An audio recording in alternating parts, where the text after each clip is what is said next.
विफाकी budget कब पेश किया जाएगा? हुकूमत हतमी फैसला ना कर सकी। कौमी असम्बली में विफाकी बजट पेश करने की तारीख तब्दील। आइंदा माली साल का बजट 5 जून के बजाय 10 जून को पेश किए जाने का इम्कान।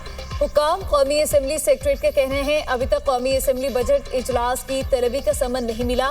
कौमी इक्तसादी काउंसिल का आज होने वाला इजलास भी मुअख्खर।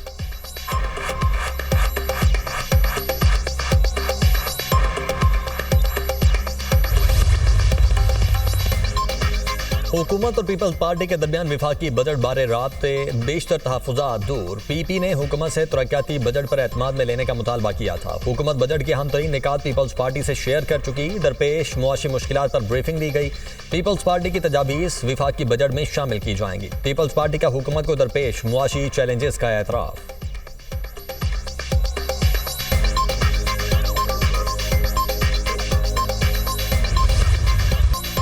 अमेरिका और ईरान फिर आमने सामने एक दूसरे पर हमले। ईरानी पासदारानी इनकलाब का अमेरिकी अहदाफ पर मिसाइल और ड्रोन हमले करने का दावा। कहा अमेरिकी फिफ्थ फ्लीट हेडक्वार्टर, एयरबेस और हेलीकॉप्टर्स को निशाना बनाया।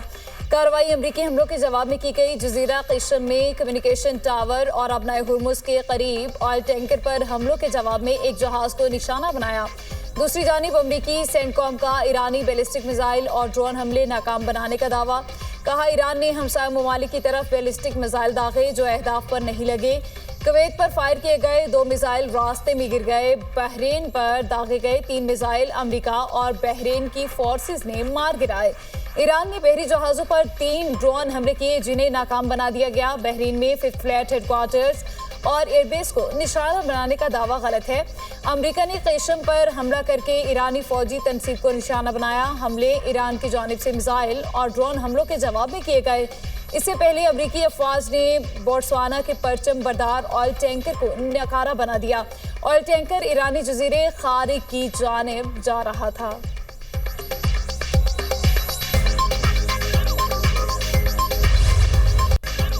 वक्त आ गया है ईरान किसी न किसी तरह मुआहिदा कर ले। अमेरिकी सदर डोनाल्ड ट्रंप कहते हैं ईरान के साथ बातचीत जारी है। तातुल की खबरें बेबुनियाद हैं। आज भी बातचीत हुई। मुज़ाकरात का अंजाम क्या होगा कोई नहीं जानता। ईरान 47 बरस से जो कर रहा है उसे मजीद ऐसा करने की इजाज़त नहीं दी जा सकती।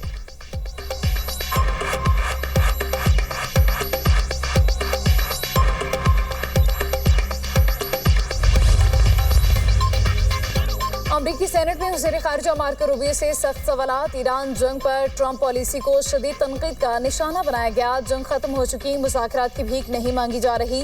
मार्को रूबियो के बयान पर डेमोक्रेट सेनेटर कोरी बुकर बोले जंग खत्म नहीं हुई। अमेरिकी शहरी देख रहे हैं कि हम कैसे हार रहे हैं। सवाल उठाया आखिर अमेरिका क्यों ईरान से डील की भीख मांग रहा है? डील भी वो जिसको अमेरिका कचरे के डिब्बे में फेंक चुका है। ईरान ने अपना हुर्मुज़ बंद की हुई है और खित्ते में तबाही मचा रखी है।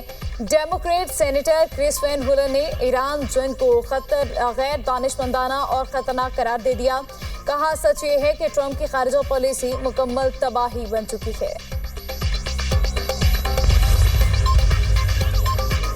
ट्रंप के जंगबंदी के ऐलान के बावजूद इसराइल के लेबनान पर हमले, बच्चे समेत 5 अफराद जाँ बहक। लेबनानी वजारत सेहत के मुताबिक हमले में 45 अफराद जख्मी हुए। एक डॉक्टर और हॉस्पिटल के 5 मुलाजिमीन भी शामिल हैं।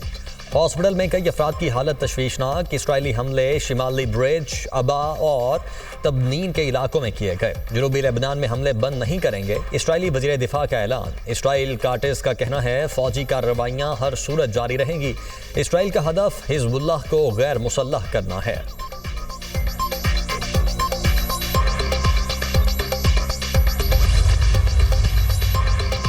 आलमी मार्केट में खाम तेल की कीमतों में इजाफा। बरतानवी खाम तेल की फी बैरल कीमत $97 हो गई। अमरीकी खाम तेल फी महंगा हो गया, $95 फी बैरल का हो गया। उधर पाकिस्तान स्टॉक मार्केट में मनफी रुझान। इंडेक्स में 100 से ज़ायद पॉइंट्स की कमी। 100 इंडेक्स 1,70,000 से ज़ायद पर ट्रेड। एशियाई स्टॉक मार्केट्स में तेजी का रुझान। जापान के निकी इंडेक्स में 3% का बड़ा इजाफा। ताइवान एसई इंडेक्स में 2% का इजाफा। चीन और मलाइशिया की स्टॉक मार्केट्स में भी मामूली तेजी। थाईलैंड के सेट इंडेक्स में 1% से ज़ायद का इजाफा।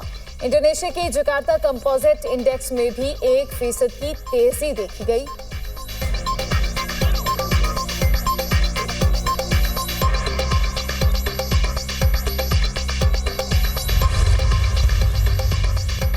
तवानाई बचत मुहिम, वजीर आजम ने नए कारोबारी औकात की मंजूरी दे दी। दुकानें, मार्केट्स, मॉल्स अब रात 9 बजे बंद होंगे। मार्केट्स और शादी हॉल्स रात 10 बजे बंद होंगे।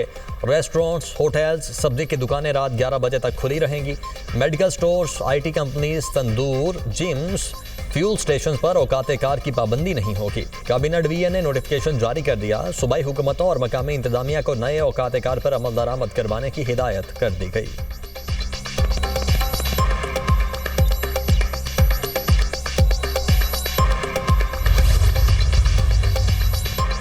गिलगित बल्तिस्तान इलेक्शन में 3 रोज बाकी। सियासी मुहिम तेज, जलसे, जुलूसों और कॉर्नर मीटिंग्स का सिलसिला जारी। गिलगित बल्तिस्तान में 7 जून को इंतखाबी मैदान सजेगा। 24 नशिस्तों पर 396 उम्मीदवार मैदान में हैं। 8 खवातीन भी इलेक्शन में हिस्सा ले रही हैं।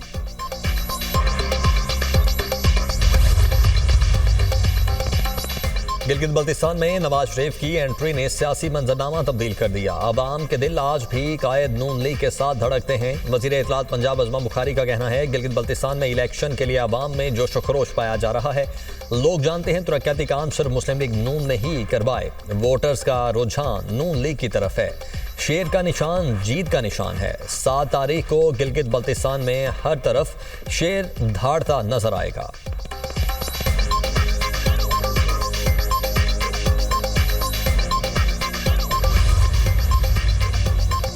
पीपल्स पार्टी ने गिलगित बल्तिस्तान इंतखाबात में पंजाब पुलिस की तैनाती और वफाकी सूबाई वुज़रा की इंतखाबी मुहिम में मुबैना शमूलियत पर सवालात उठा दिए। सेक्रेटरी इत्तलात नदीम अफजल चंद का कहना है, पंजाब पुलिस को याद रखना चाहिए ये गिलगित बल्तिस्तान है, यहाँ पंजाब वाला रवैया काबिल कबूल नहीं होगा। वफाकी और सूबाई वुज़रा को इंतखाबी मुहिम में हिस्सा लेने और जलसे जुलूसों की इजाज़त किस बुनियाद पर दी जा रही है? इंतखाबी अमल शफाफ, मुनसिफाना और गैर जानिबदार बनाया जाए।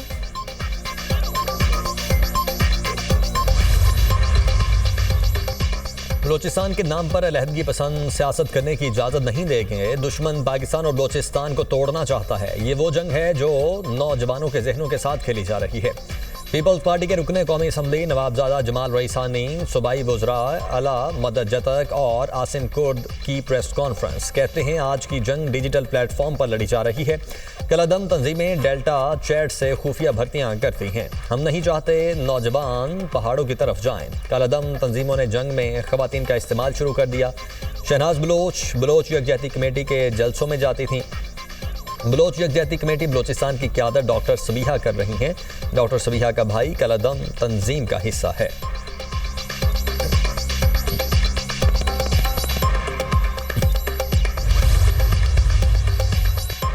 पंजाब भर में 8,32,000 से ज्यादा काश्तकारों को किसान कार्ड जारी हुए। खरीफ की फसल के ज़रूरी मुदाखलत के लिए 90 अरब रुपए काश्तकारों को मिल गए।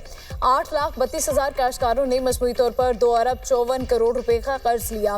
गंदम के सीजन में काश्तकारों ने 100 अरब से ज़रूरी मुदाखलत की खरीदारी की।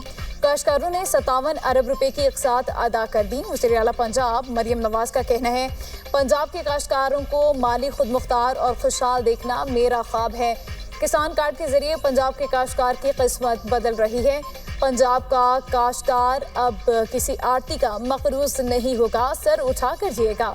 काश्तकार भाइयों ने ज़रूरी कर्जों की बरवक्त अदायगी करके शानदार मिसाल कायम कर दी।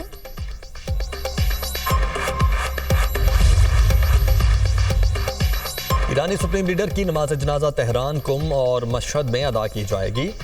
ईरानी सरकारी मीडिया के मुताबिक आयतुल्लाह खामनाई को उनकी वसीयत के मुताबिक मशहद में सुपुर्द खा किया जाएगा।